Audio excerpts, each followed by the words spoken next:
Hi everybody, this is Judith with Jules by Jude.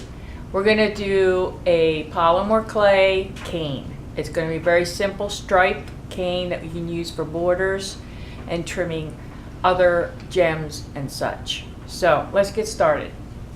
This is my pasta machine. This is a wipey. I call it a wipey. It's a baby cloth with moisture. This is my plexiglass that helps me during the process, you'll see.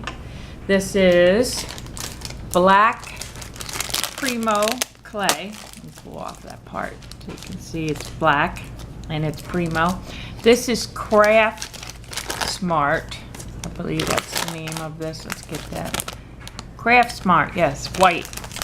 This is the softer clay, and I'm going to show you a little technique I just learned. So stay tuned for that little baby. And this is my cutting blade.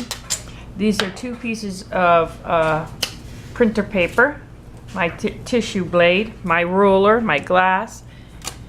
I got a little roller here to help me out occasionally, plexiglass. So let's get started.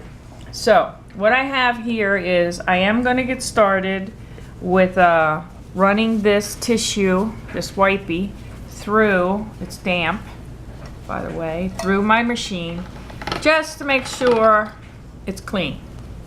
The clay gets stuck on there every so often. So that should be enough for now, okay? And what we're going to get started with is the white, okay?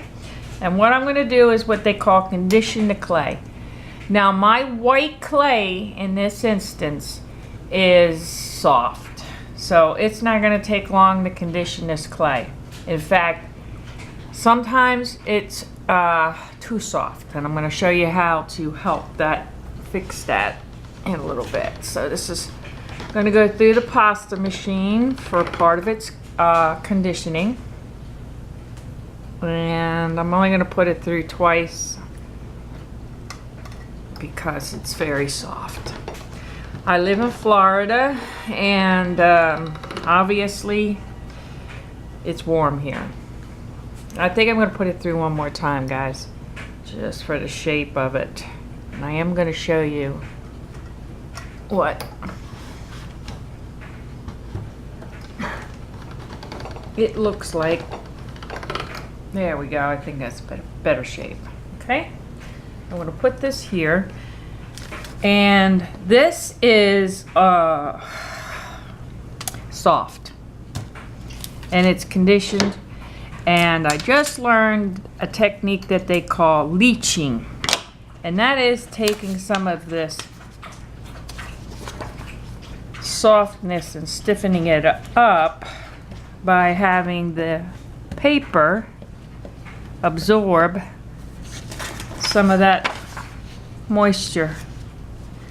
Now, if it's really soft, okay, and in this instance, I'm just going to let it do a couple minutes, okay, while I condition the black clay, which is harder. And I probably will not have to leach the black clay because it's not going to be as soft as the white clay. So, in the tradition of cleaning my pasta machine between uses, we're just going to go ahead and do that once or twice, and then we're going to use the black clay. Now the black clay, the Polymer Premier, is stiffer for sure, and I think you can see that in my maneuvering of my hands here.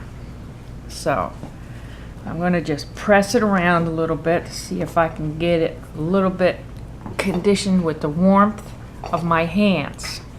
Okay, there's a little stuff. You don't have to do it quite as. I'm going to do a little piece at a time here. And by the way, this is being rolled out on number 7 on my pasta machine. So that is the thickest. And as you can see, it's a little stiff. Now I'm going to roll out the other one.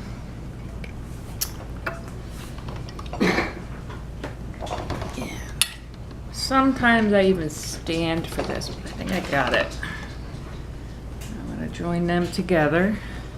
Okay. I don't know if you can see that black with the black tablecloth, but I don't do this cane that often. There we go. Oh, let's get it all the way through. Now we're getting there. I think it got a little white on it. I hope it doesn't come through too strong because I already sealed that up. And today it's raining pretty hard out there today, but it has warmed up quite a bit since the other day, and literally the other day. Here in Florida, it changes very, very frequently. So, and the issue with that is if I don't have the house cool enough for this clay, then it's going to be very soft. So, there we go. Now we got our black piece. And we're going to move this out. I do not need to leach the other one, but I do want approximately 2 inches. So what I'm going to do first is I'm going to trim out this and make it look nice and smooth and get some of these pieces, jaggedy pieces off of here, just like that. I'm going to do 2 by 2 if I can. I'm at least going to come close. So I'm going to come over here. I'm going to use my ruler. There's my 2 inches. Okay. So I'm going to do about 2 1/4, right about here, in case I have some trimming. Okay. And let me see how this works out as being a good second piece here. Perfect. So these guys, they're about the same size. So we're going to leave that like that. And that like that for now. Now let's check on the white. I'll pull that over here. And I don't know if you could see the contrast, but there's a little light contrast. So that means it's done its job. Now if it is super soft, you could put it in the refrigerator, or you can leave it overnight with the paper on top of it. Okay, let's trim this one up a little bit. It's not too jaggedy. Keep your pieces separate at this point because it doesn't become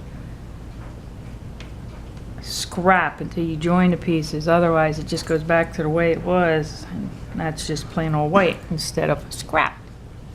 Now what I usually do here is I will just mimic the pieces that I have.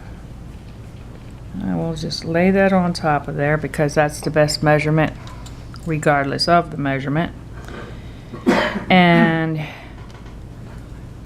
do that. And we'll just file that up with that. Okay. I'm going to take that piece of black off of that white.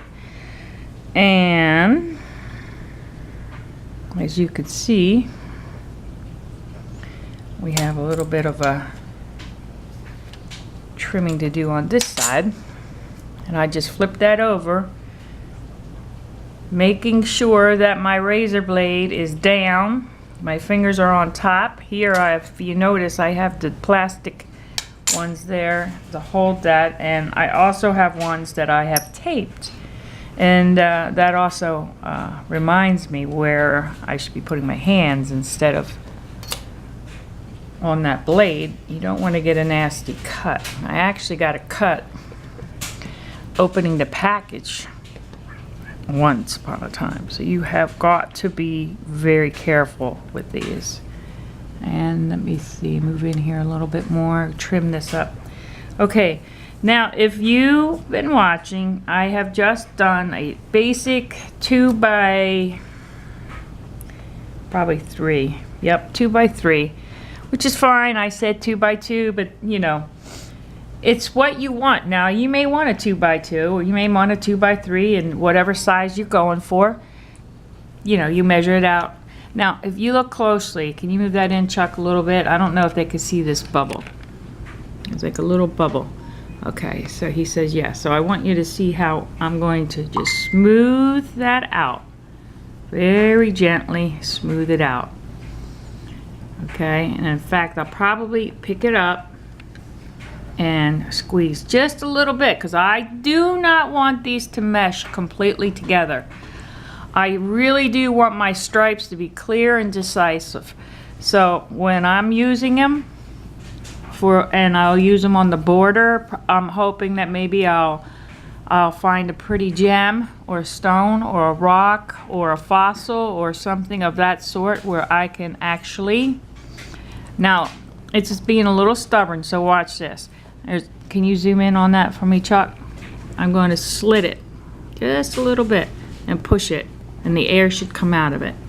So when you find that you have some bubbles and some bumps and whatnot, and they're being stubborn, you just need to pierce them. You can do it with a toothpick, I believe, too, but you have a razor blade in your hand, you might as well use that, okay? So, and during the process, they should press out a little bit, okay? So now, Chuck, get right above me here if you can, right above the clay. And we're going to estimate that that is about half. Does that look half to you, Chuck, from your angle? All right, boom. Just go head down. Now we're going to take the black side, mesh it with the white. Okay. Now I'm going to keep this one this size, okay?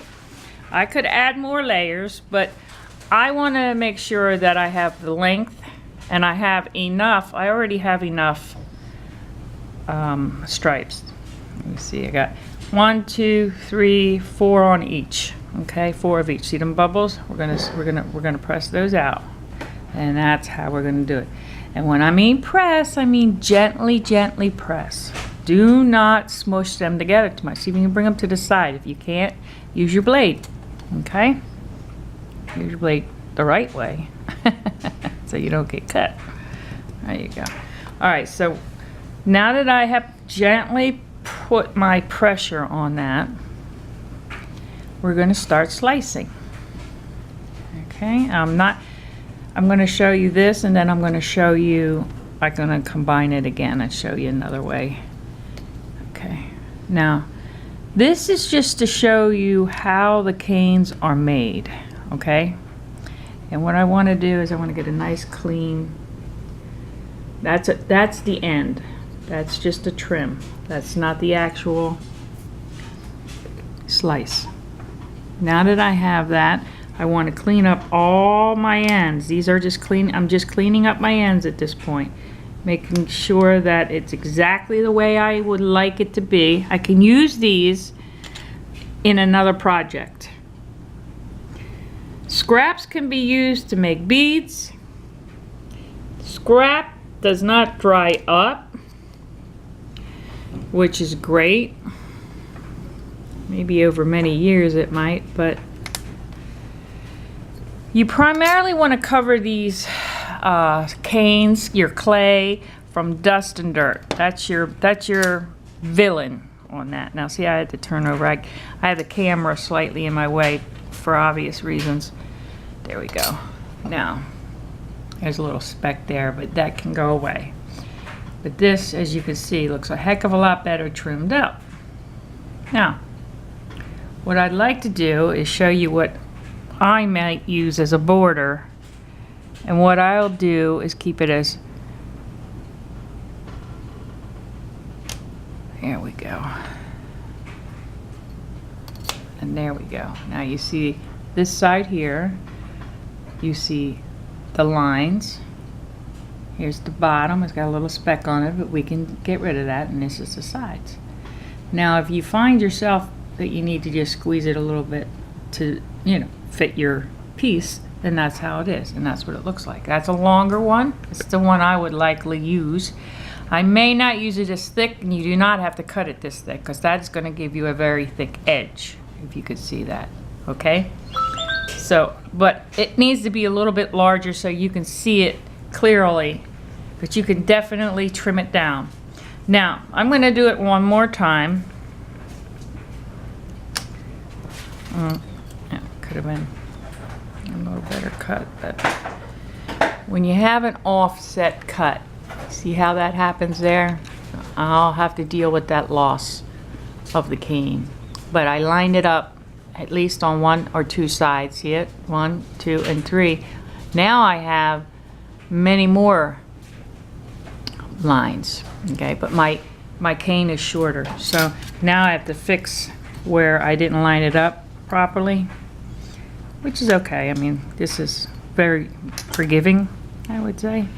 So here we go, and now we have, that's a cane, okay. The one white line looks a little bit thicker, but you just have to squeeze it down. That's where they were joined together, and you just do a little slightly, and see, I'm squeezing gently. I am not pushing hard. I don't see any bubbles or anything like that, okay? So, there we go. We got that down. Okay. And this down.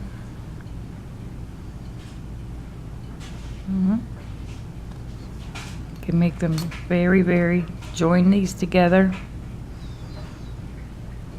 You can do all sorts of things and then recut and rejoin.